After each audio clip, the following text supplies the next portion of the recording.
Hello everyone, and welcome to another Digimon Ghost Game video. This time I'm going to be talking about the latest episode, which is episode 65, The Black Zone of Death. This is Langley. He didn't want to leave my room today for recording, so he is joining me for this week's discussion. So, first of all, we continue on from last week. We learn that something's wrong with the digital world, and we see a bunch of returning Digimon kind of hanging out in Angoramon's Digimon Hangout. We have Hiro's father acting kind of chill about everything, like he doesn't seem to see the severity of the situation going on. He's kind of like, "Oh, Gamamon, you're still wearing my sleeve around you. That's interesting." And Terriermon's kind of filling in the group about what's happening. The group talks about how they want to talk to Blacktailmon, and we learn that Bokamon actually originally lied about the fact that humans can't go to the digital world, and it's apparently something that is possible to do and won't result in the human who transports the digital world dying at all. That was just a lie that Bokamon said, and was kind of keeping it a secret until the time came that they actually needed to go to the digital world. The characters then wonder how they will get to the digital world, and Kazuamon appears and says that she will be able to open a gate. And then they do, and it's a pretty cool scene. A big spirograph opens up in the sky, and the characters hold up their Digivice Vs, and it's pretty cool. It's a very Digimon moment. I always get excited when we have the characters holding up their Digivices and lights coming out of it. And that's something we've had in previous seasons, but it kind of doesn't work as nicely on the Digivice, but it actually looked pretty good in this episode, so I was pretty thrilled with that. The characters then go to the digital world and find out that there's all these dark variant Digimon that aren't actually colour swaps. They are just the original Digimon, just darkened to show that they're evil. We have Kiyoshiro get infected by something, and then he causes the rest of the cast to get infected. We then have the Mon of the Week, Rafelzimon, show up, and she's kind of like this much cooler looking dark variant, so that's exciting. Cirrusmon fights her and starts to hear the voice of Gulas Gamamon ringing in his ears, telling him how he'd be able to fight if he let him take over. And then Rafelzimon tries to eat Cirrusmon, but is overcome by this darkness, which causes her to kind of like wilt and it's kind of like a sad moment when she dies, even though she is the Mon of the Week. It feels like, oh, she just ate Cirrusmon, who was kind of full of this dark energy, and then dies. So that's honestly kind of sad, because I do like Rafelzimon as well. Of course, we do actually have the mandatory body horror of the series, which is when the characters are taken over by Rafelzimon, they kind of like flowers burst out of their everything, out of every socket of their body, which is kind of gross. It's not as gross as what we've seen in previous seasons.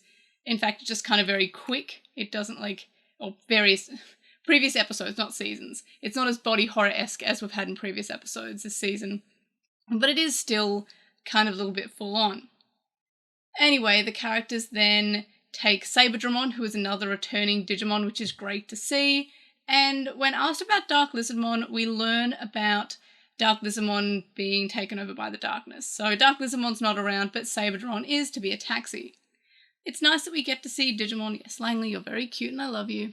It's nice that we get to see Digimon from earlier on in the series, especially with Saberdramon and Dark Lizardmon, who felt like they were from this really important part of the series where we start to learn about Digimon not fitting in with humans, and not all of them wanting to be in the human world. A lot of them want to be in the digital world itself.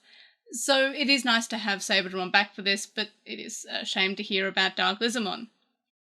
So then we go to this Crystal Island sort of area, and then we get a very new Digimon appear, which is Bloom Lordmon, and is kind of like acting like a gatekeeper, telling him that they can't pass. And then the episode ends, so I guess next week we might just be fighting Bloom Lordmon. I hope that's not the case. I hope it's more than that, because as we know, this is the third last episode this week, so episode 66 and 67 will be our last two episodes. So I really hope that episode 66 isn't just us fighting Bloom Lordmon. As much as you can probably tell by the intro to my videos, I love Bloom Lordmon. So I'm happy to see Bloom Lordmon, but I don't want it to just be an episode of fighting. I hope it's maybe like 5 minutes of fighting and then some plot shows up.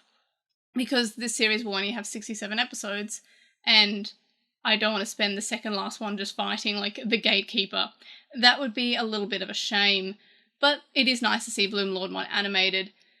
Very exciting. We also get another Digimon that's newly animated, even though it just kind of appears very briefly towards the end of the episode, and that is Kokabuterimon, who was just kind of eaten by Rafaelzamon. Kind of a shame we didn't get to see more of Kokabuterimon because fairly certain it hasn't been animated before. So that's kind of a shame. That was kind of disappointing. We didn't get to see Kokabuterimon more because he's a really cute Digimon. And anyway, it can't be helped. So we do get to see returning Digimon, we get to see new Digimon, and overall this episode just kind of like, I don't know, I didn't really like this episode, but I didn't hate it either. I felt like this episode, again, was one of those necessary stepping stones to the plot that we need to have, because the show is wrapping up. Of course, next week and the following week, there will be no episode of Ghost Game. So it's kind of leaving me with this kind of feeling of, oh, I really wish we didn't have a 2-week hiatus. I kind of wish it was the finish off Ghost Game and then have the hiatus before the other anime, but I don't own the broadcasting station, so I don't have that control, obviously. But, so it's a shame that the series is ending, but it's also a shame that we have to wait 2 weeks for us to effectively get to the plot. I am glad that we are finally in the digital world. It is surprising that we've waited until the third last episode to get there, and I'm really looking forward to seeing how much of the digital world we can see and how different this season's digital world is, because sometimes the digital world is fairly different in each individual series of the show, and Langley is looking around for something. I think he saw a fly or something get in through the window, I'm not sure. But yeah, so that's basically it for this week's episode. However, we do have some news about the English dub of Digimon Adventure Colon, and this is from the Digimon event that's currently going on in America, and I think it's part of the Digimon Nationals TCG competition. I'm not 100% there, but we know that the Digimon Adventure Colon dub is meant to be in spring, US spring, so in the next few months I think that is, and this year. So it's actually coming, and it's coming sooner than expected. I feel like we haven't had any news since last year's Digimon Con, so that's nice that it is coming. There was also some incorrect information from Anime Las Vegas. They had an announcement about a lot of Digimon cast members all being together for signings at this one event, and it incorrectly stated Brian Drummond as the voice actor for Wesengamamon, being from Digimon Ghost Game, which of course doesn't actually have an English dub yet. And also there's been no news about an English dub.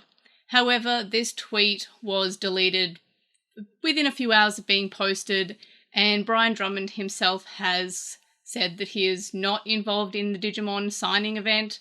So one would assume that this was just incorrect news.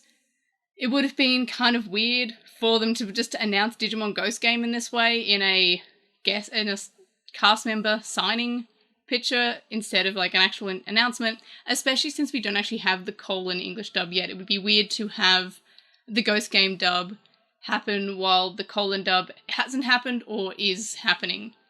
So that would have been interesting. I don't think that it was I don't think it was a leak. I don't feel like it was just a true bit of information that was put out by mistake. I feel like this was just incorrect Googling from a social media person. I don't think this means we're getting a Ghost Game dub for the moment. It would be weird if we got the Ghost Game dub at the same time as the Colon dub. If anything happens, it would have been after the Colon dub, so I'm not seeing this as any proof of a Ghost Game dub coming out, at least not for a while. And also, why would you advertise Wesengamamon's voice? Just say Gamamon, I guess, because that would have made more sense. I really would love to know how they got this incorrect bit of information. Like, what was the Chinese whispers along these lines? Like, how did this information get there. That's what I'm really curious about, but again, I don't feel like it's because it's something that was real. I feel like it was just someone misread something, or maybe looked at another character's name and saw Wizengamamon and then just wrote it down. I'm not sure, but again, no English dub for Ghost Game at the moment. And that's basically all that I wanted to talk about for this week's video. And also say hello to Mr. Langley, who is surprisingly cuddly, even though it's very warm today, which I'm very much looking forward to the end of this video so I can go cool down because it is quite warm in here. Anyway, so that's it for another video. Let me know your thoughts about this week's episode of Ghost Game, or the English dub of Colon, or I guess a potential one-day English dub of Ghost Game. What do you think about this Brian Drummond era as Wizengamamon? Where do you think it came from? Let me know all that and more in the comment section below. Like this video for another gorgeous little dog on my lap.